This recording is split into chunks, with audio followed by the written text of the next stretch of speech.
I'm sure you've heard the news. Australia isn't just about kangaroos and sunny beaches. It's home to some of the most haunted places on Earth. All right, you brave souls, buckle up as we descend into the dark heart of Australia, a land teeming with more than just kangaroos and shrimp on the barbie.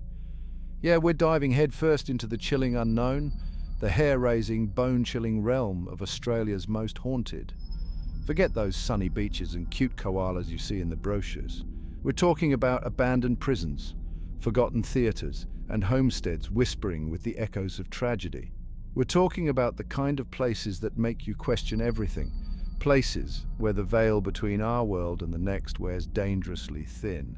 Over the next few chapters, we're going to embark on a spine-tingling adventure, shining a light, or at least attempting to, on the unexplained. From ghostly apparitions to disembodied voices, we'll uncover the stories that have haunted these locations for decades, maybe even centuries.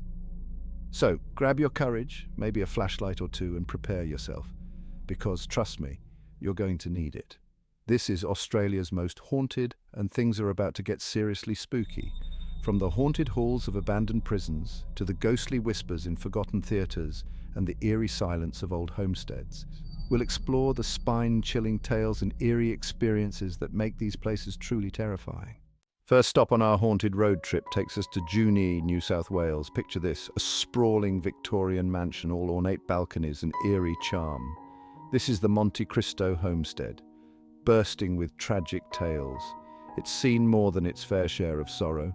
Tragedy struck again and again, accidental deaths, a tragic fall down the stairs, a baby dropped down them. Some say the restless spirits still linger, shadowy figures lurking in the hallways. Is it just an old wives' tale, or is there something truly sinister?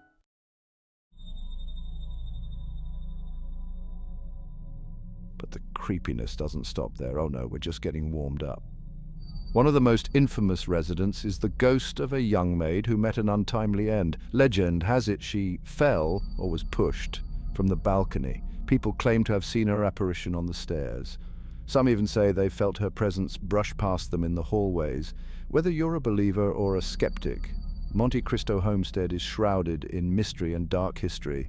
Now, who's up for a game of Ghost Hunters Aussie edition?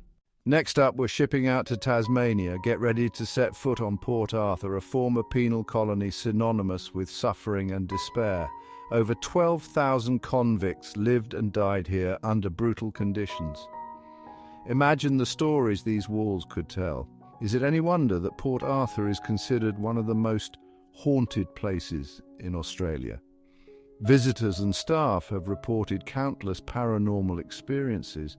One of the most haunted spots is the penitentiary. Visitors describe feeling an overwhelming sense of dread and despair.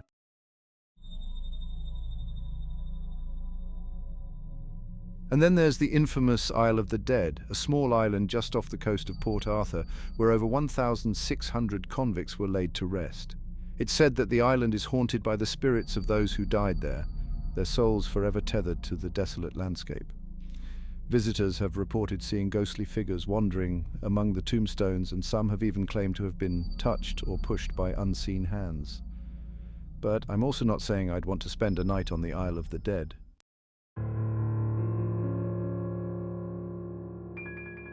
Next, we're waltzing into the Princess Theatre in Melbourne, the grande dame of Aussie theatres, all velvet curtains and gilded balconies.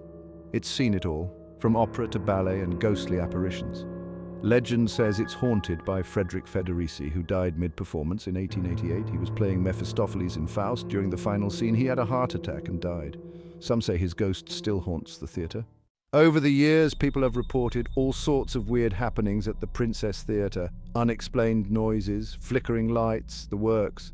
Some even claim to have seen Federici's ghostly figure, still in his Mephistopheles costume. And it's not just theatre staff who've reported these strange events.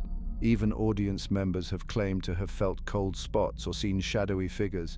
If there's one place in Australia where you might bump into a theatrical spectre, it's the Princess Theatre.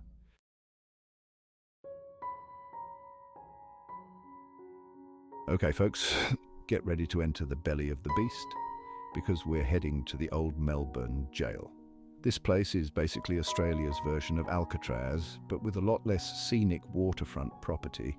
Built in the 1800s, this place held some of Australia's most notorious criminals, and let me tell you, it's got the stories to prove it. We're talking about a time when prison conditions were, shall we say, less than ideal. Think cramped cells, brutal punishments, and a general atmosphere of despair. I mean, they didn't even have Netflix back then. It's no wonder that this place is said to be crawling with restless spirits. Imagine the weight of all that suffering, all that anger and fear, just seeping into the very walls of the building.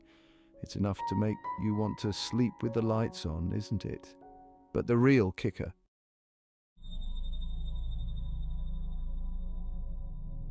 This place was the site of 133 hangings, including Ned Kelly. Visitors and staff have reported creepy occurrences.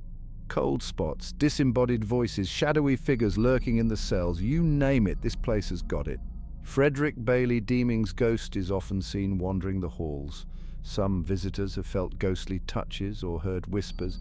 If you're brave, visit the old Melbourne jail. Just mind the ghost etiquette.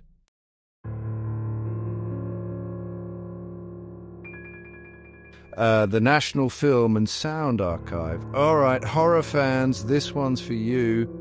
We're heading to the National Film and Sound Archive in Canberra, a place that's basically a giant library of Australian film and sound recordings. Sounds innocent enough, right? Well, think again. See, when you're dealing with decades of film reels and audio recordings, you're bound to capture a few things you can't explain. Think about it. All those flickering images, those voices from the past. It's like opening a portal to another dimension. A dimension where Ryan Reynolds keeps making Green Lantern movies. But hey, maybe that's just me. The point is, the National Film and Sound Archive is said to be a hotbed of paranormal activity, with staff and visitors reporting some seriously creepy experiences. So grab your popcorn, dim the lights, and get ready for a real-life horror flick, because things are about to get spooky.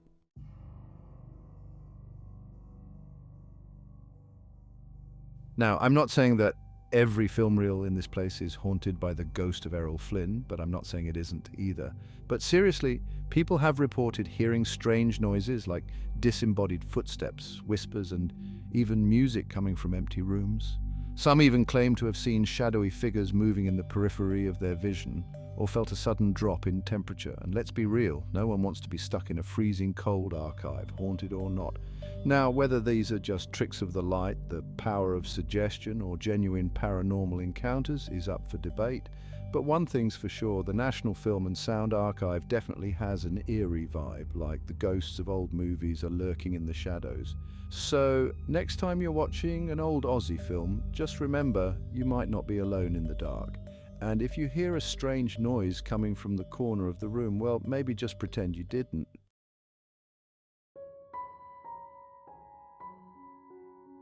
The Fremantle Arts Centre. All right, so picture this, Fremantle Arts Centre. Beautiful building, right? But it wasn't always art galleries and pottery classes. Oh no, this place has a dark side, a history that'll chill you to the bone. Back in the day, it was the Fremantle Lunatic Asylum and Invalid Depot. Catchy, right? We're talking 1860s, folks. Back then, mental illness wasn't exactly understood. Treatments were experimental, let's say. People were basically locked away and forgotten. You can imagine the kind of suffering went on within these walls. It's the kind of history that seeps into the very foundation of a place. Now, I'm not saying every piece of pottery in there is possessed by the tormented soul of a former patient. But if you're feeling a sudden chill or hear a whisper in an empty hallway, well, it wouldn't be the strangest thing in the world, would it?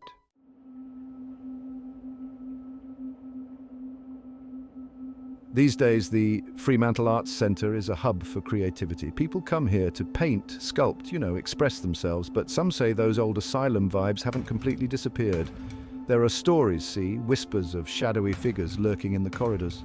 Some say they've seen a woman in a white dress gliding through the art studios. Others claim to have heard disembodied voices whispering their names from the shadows. Are these just stories fueled by the building's creepy past, or is there something more, something darker lurking beneath the surface? Look, I'm not saying you shouldn't visit. The Fremantle Arts Centre is a fascinating place full of history and dare I say, character. But if you do decide to go, maybe bring a friend. You know, just in case you need someone to hold your hand when the lights flicker and the shadows start to move.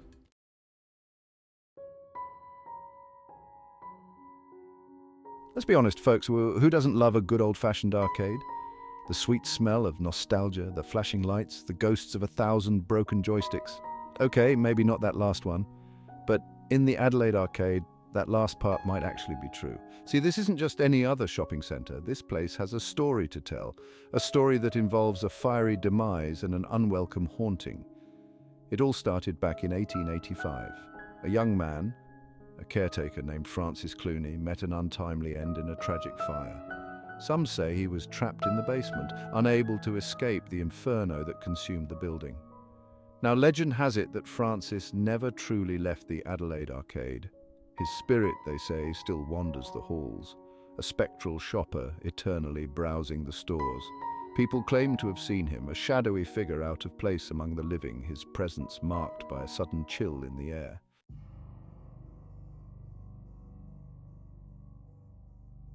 Now, I know what you're thinking.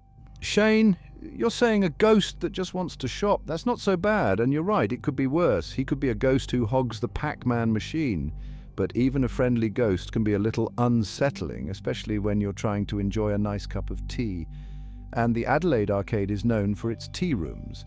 It's a place where people go to relax, to escape the hustle and bustle of everyday life. But how do you relax when you know that a spectral window shopper might be watching you, judging your choice of scones? Look, maybe Francis is just misunderstood. Maybe he's just lonely, eternally wandering the aisles in search of company. Or maybe, just maybe, he's waiting for the perfect sale. Either way, the Adelaide arcade remains a popular destination for both the living and the, shall we say, shopping impaired.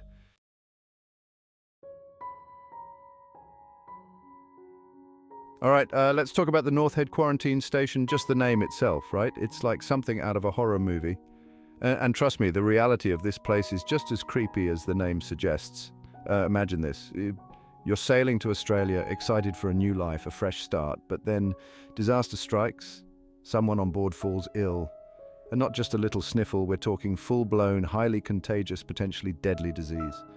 Welcome to the North Head Quarantine Station, your new home away from home, or as it was probably less enthusiastically known back then, the place where hope goes to die. Okay, maybe that's a bit dramatic, but seriously, this place has seen some things. Over a century, thousands of people pass through these gates, carrying with them all sorts of diseases from around the globe. Many recovered, thankfully, but many others, well, let's just say they never left. And that, my friends, is where the real story begins.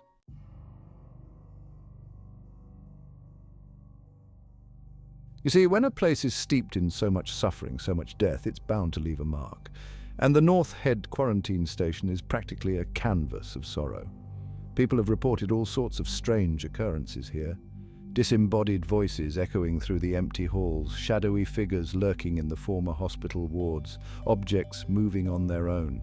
One of the most well-known stories is that of the Grey Lady, a spectral nurse who's said to wander the grounds, still tending to the sick and dying as she did in life. Others have reported seeing a young boy in a sailor suit playing near the wharf where he was separated from his family all those years ago. Look, I don't know about you, but I wouldn't want to spend a night alone in this place. The weight of its history, the echoes of all those lost souls, it's enough to send shivers down even the bravest person's spine.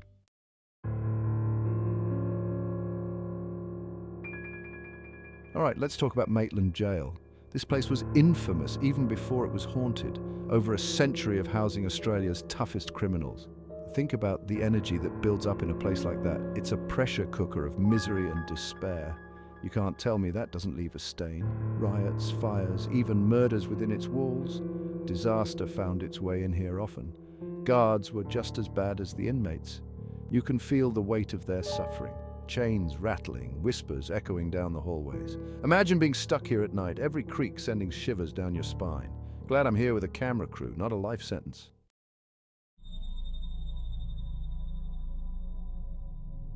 Maitland Jail isn't just a creepy abandoned prison, it's a tourist attraction. They've got ghost tours, paranormal investigations, the whole shebang. People pay to spend a night locked in a cell hoping to catch a glimpse of the supernatural. It's a direct line to the past, a reminder of a darker time. So if you're ever in New South Wales, maybe check out Maitland Jail.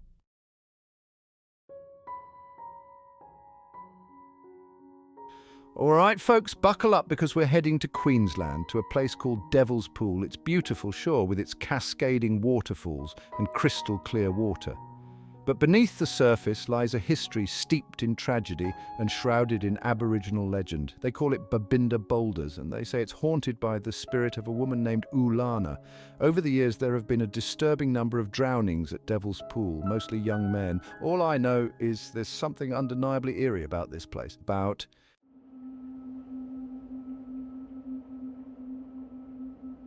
Now, I'm not one to tell people what to do. You want to tempt fate, be my guest. But let me just say this, there are warning signs all over Devil's Pool for a reason. People have died here, and it's not something to be taken lightly. The currents are strong, the rocks are slippery, and the water is deeper than it looks. Even experienced swimmers have gotten into trouble here. It's not worth risking your life for a selfie, okay? But hey, if you're just here for the scenery, more power to you. Just maybe keep a respectful distance and remember the story of Ulana. Who knows, she might be watching.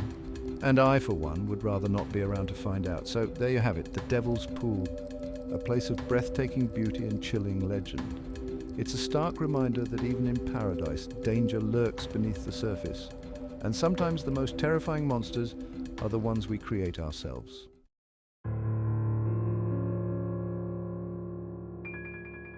Well, there you have it, folks.